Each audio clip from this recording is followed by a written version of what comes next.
تو یہ دعاؤں کا جو نا قبول ہونا، یہ ابھی بھی اگر کوئی صدق دل سے اللہ رب العزت کے جو استقامت، دین کے اوپر استقامت رکھنے والے ہو، جس طرح نبی علیہ السلام نے فرمایا نا تعرف الی اللہ فی الرخاء، آپ خوشحالی میں اللہ کو پہچان لو، خوشحالی میں اللہ کی عبادت کرو، اللہ سے تعلق قائم کرو، تو یعرفک فی شدہ، آپ کو شدت میں، مشکلات میں اللہ آپ کو پہچان لیں گے، اللہ آپ کے سنیں گے۔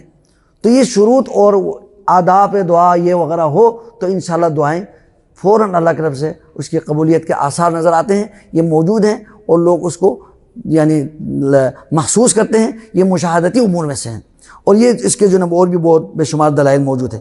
ان میں سے جو آخری بات ہے، آخری بات یہ ہے کہ یعنی مشاہدتی امور میں سے انبیاء علیہ السلام کے معجزات، یہ ایک موضوع ہے۔ انبیاء کے معجزات اس بات کی دلیل ہے کہ یہ جو انبیاء جو نا جو دعوت جو دیتے تھے، انبیاء کے اصل دعوت کا محور کیا ہے؟ توحید ہے۔ وہ تو اللہ تعالیٰ کی معرفت، اللہ تعالیٰ کے وجود، اللہ کے ربوبیت، الوہیت، اسماء و صفات کی دعوت دیتے آئے ہیں۔ ان کا اصل دعوت کا مرکزی موضوع توحید ہے، اسی سے ہی آغاز کرتے تھے۔ اس کو جب قبول نہ کرے تو آگے تو ان کو دعوت دیتے ہی نہیں تھے، پہلے اصلاح عقیدہ پہ آتے تھے۔ تو انبیاء علیہ السلام کی جو دعوت ہے، ان کی دعوت کو لوگوں تک پہنچانے کے لیے اللہ سبحانہ و تعالیٰ نے انبیاء علیہ السلام کو بڑے بڑے معجزات دیے ہیں۔ معجزات کا معنی یہ ہے کہ عام ہمارے ظاہری اسباب سے ہٹ کر اللہ سبحانہ و تعالیٰ نے ان کی مدد فرمائی، انہیں ایسے چیزیں ان کو دکھائی کہ وہ عام اسباب کے اندر نہیں آتے۔ اس کو کہتے ہیں خرق عادت اور روٹین سے ہٹ کر اللہ تعالیٰ نے ان کو معجزات سے نوازے۔ اور ان تمام معجزات کے اندر کیا ہے؟ وہ اللہ کی توحید ہے، اللہ کے وجود ہے، وہ تو بنیادی چیز ہے وجود۔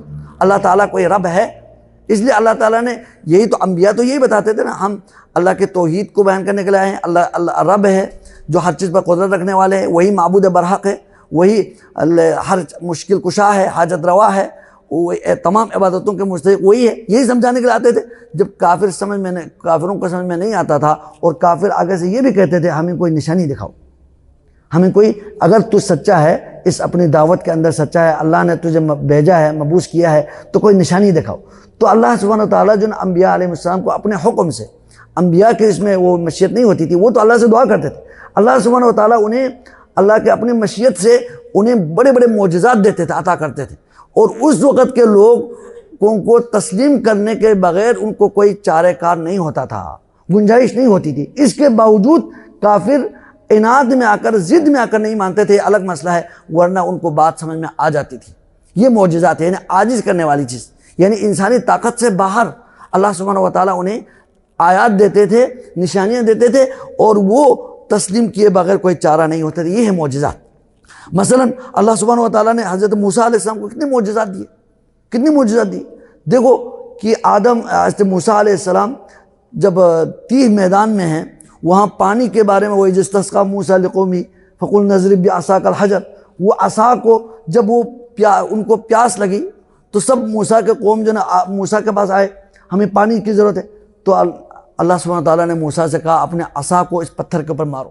12 ان کے قبائل تھے، اس حساب سے ہر قبیلہ والے جو نا قد علم کل اناس مشربہم، ہر ایک کو پتہ چل گیا یہ ہمارے چشمہ ہے، یہ ہمارے چشمہ ہے، کوئی لڑائی جھگڑا نہیں، سب کو اللہ تعالیٰ نے الگ الگ چشمہ دے دیا۔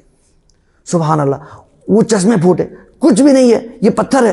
اچھا، وہاں سے جب فرعون نے ان کو پیچھے کیا تو ان کو ختم کرنے کے لیے تو موسیٰ اور بنی اسرائیل وہ بھاگے جا رہے تھے، پھر آگے سے سمندر آ گیا، دریا آیا، اور پیچھے سے فرعون لاؤ لشکر لے کر آیا، تو وہی موسیٰ کے عصا جب اللہ سبحانہ تعالیٰ نے کہا کہ جب وہ ڈر گئے، انا لمدرکون، اب تو ہم ختم ہو گئے، یہ تو ہمیں تو ختم کریں گے، ہمارے تو مسلح کریں گے، ہم سب کو تباہ کریں گے، ہم تو ختم ہو گئے، ڈر گئے۔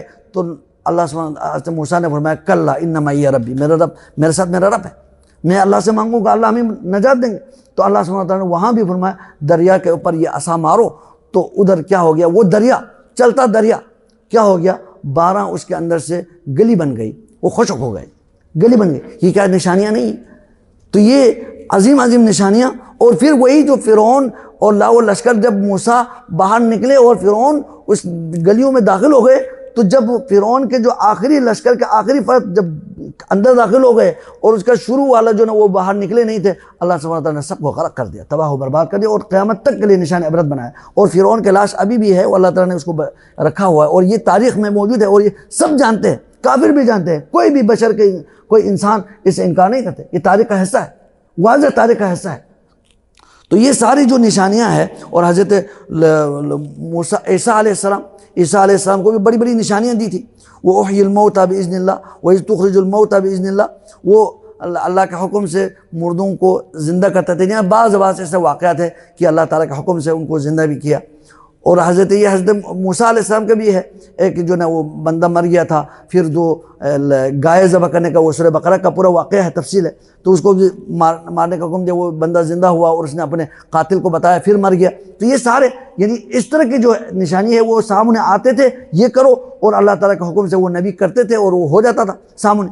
تو اسی طرح حضرت عیسیٰ علیہ السلام کے ہاتھ میں اللہ نے شفا رکھا، اور اس کے ہاتھ جو ہے وہ جو نابینا مادی رضاعت جو نابینا ہے، جو ماں کے پیٹ سے نابینا جو پیدا ہوا، اس پہ بسم اللہ پڑھ کے اللہ کے نام لے کر، وہ باذن اللہ ہے نا، اللہ کی اجازت سے نام لے کے ہاتھ پھیرتے تھے، وہ بالکل اس کی بینائی وہاں جو ہے وہ واپس آ جاتی تھی، روشن ہو جاتی تھی۔ تو یہ سارے اتنی واقعات ہیں، معجزات ہیں۔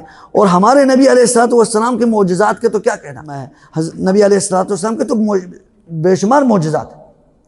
آپ علیہ السلام کو علماء کہتے ہیں، حافظ ابن کثیر نے البدایہ والنہایہ میں یہ ایک نقل کیا ہے کہ فرماتے ہیں کہ جتنے بھی انبیاء کرام کو معجزات ملے ہیں نا، ہمارے نبی علیہ السلام کو اسی جنس کے معجزہ ملا ہے، اسی جنس کے معجزہ ملا ہے، بلکہ اس سے بھی بلیغ اور پرتاثیر، زیادہ پرتاثیر معجزہ ملا ہے۔ وہ واقعہ ہے کہ ایک دفعہ آپ علیہ السلام صلح حدیبیہ کے موقع پر، یہ 3-4 واقعات ایسے ملتے ہیں۔ صلح حدیبیہ کے موقع پر وہ صحابہ کرام جو نا، ان کو پیاس کی انہوں نے شکایت کی، پیاس لگی ہے، پانی نہیں ہے۔ تو نبی علیہ السلام نے ایک برتن، آپ کے پاس ان کے کسی کے پاس ایک برتن تھا، جس میں تھوڑا سا پانی تھا۔ آپ علیہ السلام نے وہ کہا کہ وہ برتن لے کر آ جاؤ جس میں تھوڑا سا پانی ہے، تو وہ لے کر آئے، تو وہ صحابی لے کر آیا، تو آپ نے اس برتن کے اندر اپنے ہاتھ مبارک کو رکھا، کچھ آپ نے دعا وغیرہ کی، اور اس میں مشکل سے ہاتھ داخل ہو رہا تھا، اندر کیا، پھر اندر سے ہاتھ کو تھوڑا پھیلانے کی کوشش کی، پھر کوئی اللہ کے نام لے کر دعا کی، تو کہتے ہیں کہ اس کے اندر سے چشمے پھوٹنے لگے، اور وہاں کے جو جتنے بھی لوگ تھے سب نے وہاں سے وہ پانی پیا، اور اپنے جانوروں کو بھی پلایا، وضو کیا، غسل کیا، سب کچھ کیا۔ کہتے ہیں کہ صحابی سے پوچھا ہے کہ تم کتنے لوگ تھے؟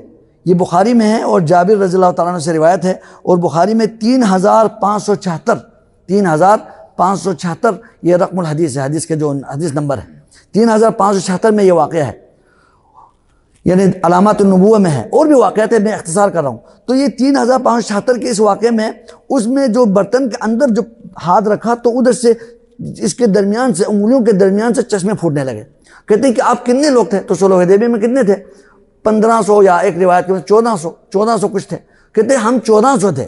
صحابی کہتے ہیں اگر ہم 1,00,000 بھی ہوتے نا، تو ہم سب کو پانی کافی ہوتا، 1,00,000 بندے بھی ہوتے تو ہمیں پانی کافی ہوتا۔ ہم تو 1400 تھے، اور ہم سب کو کافی ہو گیا، جتنے مرضی ہم نے پیا، اور ہم نے طہارت حاصل کی اور غسل کیا، سب کچھ کیا۔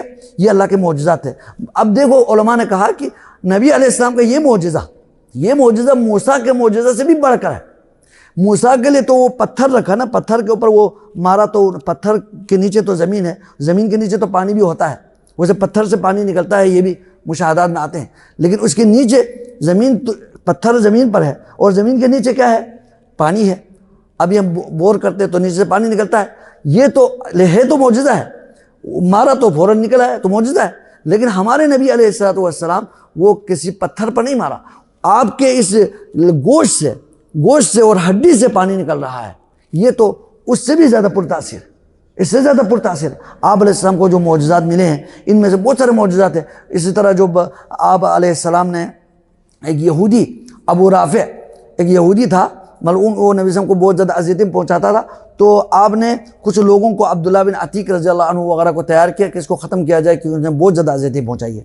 پھر وہ چلے گئے تھے اس کو مارنے کے لیے۔ جب وہ واپس آئے نا، عبداللہ بن عتیق نے اپنے دوستوں کو، 4-5 بندے تھے، وہ خود اندر قلعے کے اندر گیا تھا، پھر اس کو مار کر پھر واپس آیا، نکل آیا۔ جب پتہ چلا، وہ کہیں جو نا وہ چھپ کر بیٹھا ہوا تھا کہ صبح جب ابو رافع مرنے کی جو نا شور شرابہ آئے تو میں جاؤں گا۔ تو صبح جب شور شرابہ شروع ہوا تو پھر عبداللہ بن عتیق بھاگنے لگے۔ جب بھاگا نا تو سیڑھیوں سے اتر رہا تھا، تو ادھر سے وہ گر گیا، اور اس کے پاؤں کی جو پنڈلی بالکل ٹوٹ گئی ادھر سے، وہ لڑگڑاتا ہوا آیا اپنے بھائیوں کے پاس، باہر وہ تھے، ان کو کہا خوشخبری سنائی یہ معاملہ ہو گیا، اب تو ہم نبی صلی اللہ علیہ وسلم کے پاس جاتے ہیں، بھاگتے ہیں۔ تو وہ لڑگڑاتے ہوئے مشکل سے اللہ کے نبی صلی اللہ علیہ وسلم کے پاس پہنچا، اس کے پاؤں بالکل وہ پنڈلی ٹوٹ گئی تھی۔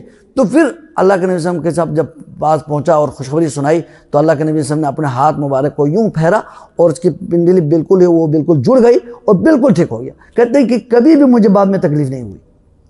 وہاں سے دوسرے صحابہ نے دیکھا تو اس کی پنڈلی بالکل لٹک رہی تھی۔ تو اس طرح کے معجزات جو حسی معجزات ہیں وہ بھی بے شمار ہیں۔ نبی اسلام کے معجزات جو عام معجزات سے ہٹ کر ہے، ان سے بھی زیادہ پر تاثیر ہے۔ لیکن ہمارے نبی اسلام کا جو اصل جو معجزہ ہے تو قرآن ہے۔ قرآن کا معجزہ کے جو بارے میں بتائیں تو پھر ٹائم کافی آ جائے گا۔ قرآن تو قیامت تک کے لیے معجزہ ہے۔ جو سابقہ انبیاء کے معجزہ ہے نا وہ حسی معجزہ ہے، وہ تو نبی کے ساتھ ہوتا تھا۔ نبی فوت ہو گئے تو وہ عصا موسیٰ کسی کو ملے بھی نا تو اس میں کوئی تاثیر نہیں ہے، تو موسیٰ کے ہاتھ میں تھا تو عصا موسیٰ ہے نا، تو اس میں تاثیر تھی۔ جب موسیٰ کے بعد کسی کو عصا مل جائے تو اس کے کوئی تاثیر نہیں ہے، یہ تو اللہ کے حکم سے ہی چلتا تھا۔ اور یہ ہمارے نبی اعظم کے معجزات جو حسی معجزات ہیں وہ آپ کے زندگی کے ساتھ خاص ہے، لیکن جو یہ علمی معجزہ ہے، قرآن کا جو معجزہ ہے وہ اللہ سبحانہ وتعالیٰ نے قیامت تک محفوظ رکھا ہوا ہے۔ اس سے لوگ ہدایت حاصل کر رہے ہیں اور اس کے اندر سے علوم اور جو برکات ہے، خیر ہے وہ حاصل کر رہے ہیں، مستفید ہو رہے ہیں۔ یہ عظیم معجزہ ہے، اس قرآن سے بڑھ کر اور کوئی معجزہ چاہیے؟ اولم یکفیہم انا انزلنا علیک الکتاب یتلی علیہم، کیا ان کو اور کوئی نشانی کی ضرورت ہے؟ کیا ان کو یہ کافی نہیں ہے کہ اللہ فرماتا ہے انا انزلنا علیک الکتاب، ہم نے آپ کے اوپر بہت عظیم کتاب نازل کی ہے، یتلی علیہم، ان کے اوپر پڑھ کے سنائی جاتی ہے، تلاوت ہوتی ہے، اس سے بڑھ کر اور کیا نشانی چاہیے؟ ان کو یہ کافی نہیں ہے، اور کیوں نشانی ڈھونڈ رہے ہیں؟ یعنی اللہ تعالیٰ کے معجزات جو ہے نا اللہ کے وجود کے اوپر بہت بڑی دلیل ہے۔ اور ایک بہت بڑا معجزہ شق قمر ہے، آپ سب کو پتہ ہے، صحیح بخاری میں ہے کہ جب یہ مشرکین نے کہا تھا کہ اگر تو نبی ہے تو اس چاند کو 2 ٹکڑے کرو، اور باقاعدہ جب آپ مینا میں تھے اور آپ نے ان کے کہنے کے اوپر آپ نے اشارہ کیا اور چاند 2 ٹکڑے ہو گئے، ایک جو نا پہاڑ کے ادھر، یا جب آپ مکہ میں تھے ہجرت سے پہلے، آپ مکہ میں تھے، مینا میں تھے، عبداللہ بن مسعود آپ کے سامنے تھے، عبداللہ بن مسعود نے خود دیکھا کہ ایک ٹکڑا ادھر گیا اور ایک ٹکڑا ادھر گیا اور پھر آ کر پھر بعد میں جڑ گیا۔ اور یہ ابھی بھی سائنسدان جو دعویٰ کرنے والے کہتے ہیں کہ اس کے آثار موجود ہیں، ان کو ابھی بھی پتہ ہے۔ یہ سارے جو نا اقتربت الساعۃ وانشق القمر، قرآن میں بھی اللہ سبحانہ وتعالیٰ نے اس کا اشارہ فرمایا، یہ سارے معجزات خرق عادت اور نبی کے کہنے پر فوراً وہ سارے کفار ان کو یقین آ گیا کہ نبی ہے، جو کہہ رہا ہے صحیح کہہ رہا ہے، جو باتیں ہیں وہ درست ہے، اس کے باوجود وہ اپنے ضد میں مکابرت میں آ کر انہوں نے انکار کیا۔ یہ انہی کی بدبختی ہے، ورنہ اللہ سبحانہ وتعالیٰ کی نشانی بہت ہی واضح ہے، وہ تاریخی ہے، تا قیامت تک محفوظ ہے۔ اللہ سبحانہ وتعالیٰ ہمیں علم نافع، عمل صالح سے نوازیں، ان نشانیوں کو غور کرنے اور اس کو غور کرنے کے بعد لوگوں تک پہنچانے اور صحیح دعوت فکر دینے، توحید کی طرف لوگوں کو بلانے کی اللہ سبحانہ وتعالیٰ ہم سب کو توفیق عطا فرمائے۔ اللہ سبحانہ وتعالیٰ ہمارے یہاں آنا اور ہمارے یہاں سننا اللہ تعالیٰ قبول و منظور فرمائیں، اور اللہ تبارک و تعالیٰ ہمیں یہ آخرت کے زاد راہ بنائیں۔ وآخر دعوانا ان الحمد للہ رب العالمین۔